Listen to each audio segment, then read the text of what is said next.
পানি উন্নয়ন বোর্ডের বিরুদ্ধে মশাল মিছিল করেছে স্থানীয় এলাকাবাসী।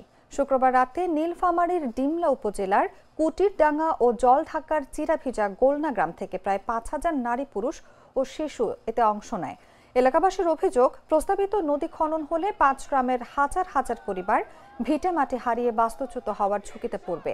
৩ ফসলি উর্বর জমি নষ্ট হয়ে কৃষকরা নিঃস্ব হয়ে যাবে। বর্তমানে এসব জমিতে ধান, ভুট্টা, আলু, মরিচ, পেঁয়াজ সহ ৩ থেকে ৪ ধরনের ফসল উৎপাদিত হয়। তারা মনে করেন, খনন হলেও তা নদীর প্রাকৃতিক গতিপথে হওয়া উচিত, না হলে পরিস্থিতি আরও জটিল হবে।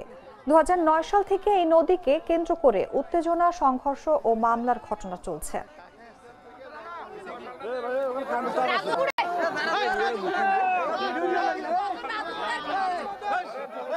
এটা আমি ছোট থেকেই দেখে আসতেছি।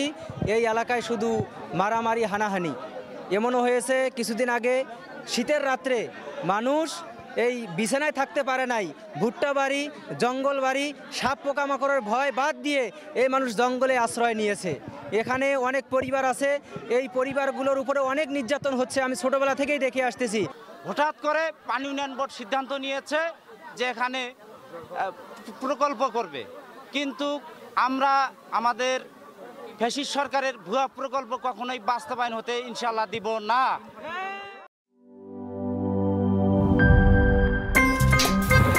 আমার একটা স্মার্ট সিদ্ধান্তে 25% গ্যাসের খরচ কমেছে। ভাবছেন কিভাবে?